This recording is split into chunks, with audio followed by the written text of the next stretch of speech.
Some people are surrounded by friends, always smiling, always helping, always showing up. Yet, beneath that strength, there is often a story nobody sees.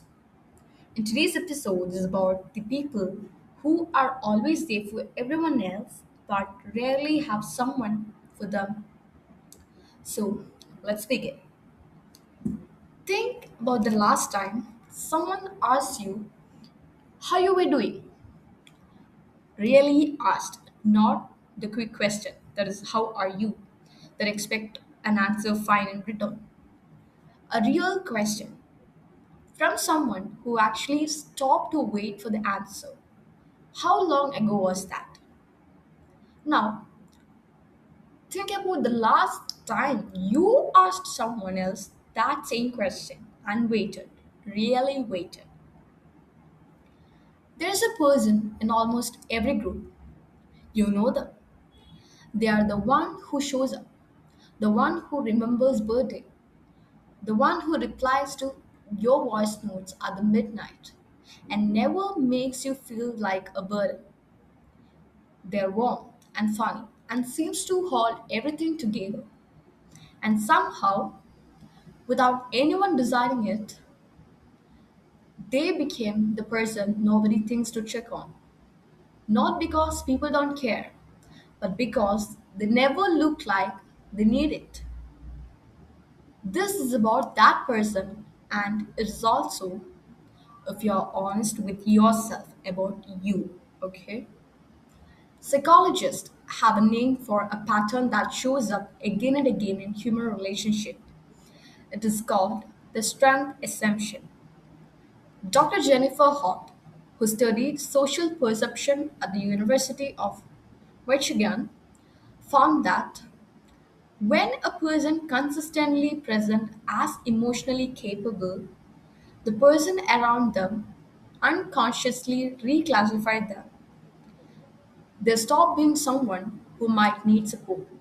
They become someone who provides it.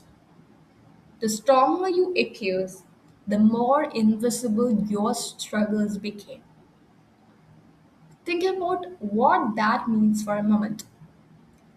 The very thing that makes someone a good friend, their reliability, their warmth, their willingness to show up, is the same thing that slowly trains the people around them not to check on them. Your strength, in this context, becomes a kind of isolation. But how does someone ends up in this position? It rarely happens all at once. It starts small. Someone cries less than other. Someone deflects with humor when things get hard. Someone says I'm okay when they are not and means it as a kindness because they don't want to add to anyone's load. Over time, without realizing it, they build a reputation, the reputation of being fine. And once that reputation is built, it becomes incredibly hard to undo because to undo it, you have to admit that you were never as fine as you looked. And that feels, for a reason, they go very deep, like a betrayal of the version of yourself that everyone has come to rely on. Dr. Brené Brown, who researched on vulnerability, has researched millions of people and describes this as a cost of armor. When you protect yourself from judgments by appearing strong, you also protect yourself from connections. Because real connections, the kind that feels like being truly seen, requires someone to see you in your weakness, not just in your strength. And if you never let anyone to see the weakness, the connection stays on the surface level, warm on the outside, but hollow underneath.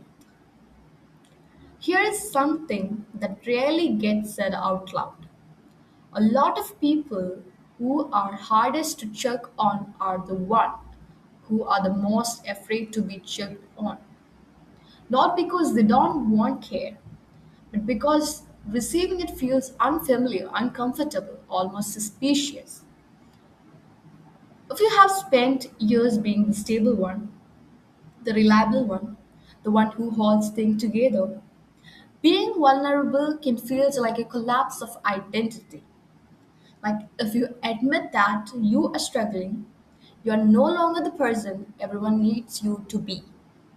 So you keep going, you keep showing up, you keep giving, and in inside, quietly, something starts to wear thin. This is a concept in psychology. There is a concept in psychology called emotional labor. Ali Hochschild, a sociologist at the University of California, Berkeley, find first actually described it in her research on how people manage their own feelings to meet the expectation of others. She was originally written writing this about flight attendants because who were paid to warm and calm no matter what they felt internally. But the concept spread because people recognize it everywhere in friendship, in families, in the way some people walk into a room or they performing okayness before anyone has even spoken to them. Emotional labor is exhausting in a way that it's hard to explain because it leaves no visible wound. You cannot point to it. You cannot call in sick because of it. You just keep carrying it, and eventually, it starts to show up in other way, in shorter fuses, in canceling plans at the last minute, in lying in the bed at the night wondering why, after a life spent being there for everyone, you still feel so deeply alone. The loneliness of the strong is real, and it is the particular thing of loneliness because it comes wrapped in community. You are surrounded by people who loves you, and yet there is a version of yourself that none of them have ever met. The version that is tired, the version that is scared, the version that sometimes needs someone to just sit with him and not ask them to be okay. You may recognize yourself in this, or you may recognize someone in your life. If you are the person nobody checks on, here is what is true. You care for others is not weakness and is not a mistake, but it is also not a contract that obligates you to give without receiving. Asking for help is not collapse, it is not betrayal. It is, in fact, the most honest thing you can do because the people who loves you deserve the chance to show up for you too. And right now, they don't know they're missing it. Dr. Adam Grant, an organizational psychologist at Wharton who has spent years studying generosity and its cost, writes about a phenomenon he calls the doormat effect. Givers, the people who consistently prioritize others, often ends up at the bottom of the social ladder, not because they don't value them, but because they never signal that they value themselves. The act of perpetually giving without asking, without needing, without being human in your limitation teaches the people around you a role for you to play. And once the role is assigned, it takes real effort on both sides to reassign it. So, what do? You start small. You let one person see one real thing, not a performance of vulnerability, not a carefully edited version of your struggle. Just one true thing. Like, I have been having a hard week. I've been feeling really disconnected lately. I don't actually have it together the same way I say to. That is enough. That is enough. That is the more than enough. Because the moment you say it, you give someone else permission to say it back. And that is where real friendship actually begins. And if you are reading this thinking of someone else, someone who always seems fine, someone who always there but never seems to need anything, maybe it is worth a message, not a you okay. It expects a yeah, all good in return. Something more deliberate. Like, I have been thinking about you. I don't need you to be fine.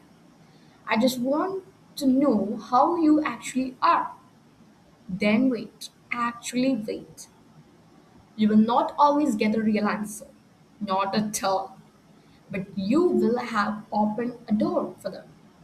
And the same for some people, that door has been closed for a very long time. We spend so much of life waiting for someone to notice that we are tired, to notice that we are struggling underneath all the capabilities. But here is a strange and humbling truth.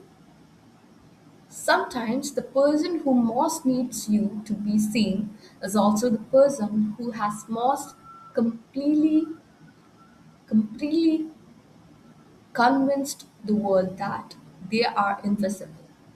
Not because they waited to disappear, but because they were too busy helping everyone else find their way.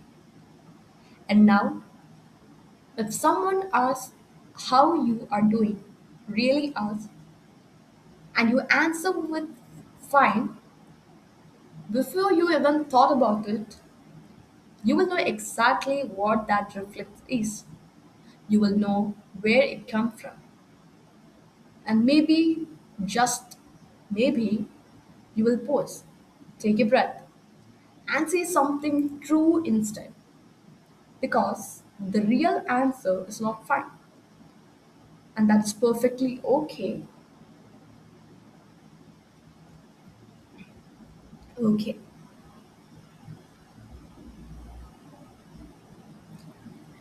This is it.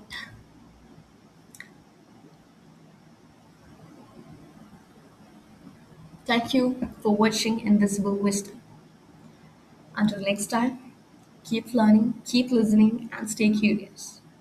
Because sometimes the most important truth are the one hiding in the plain sight.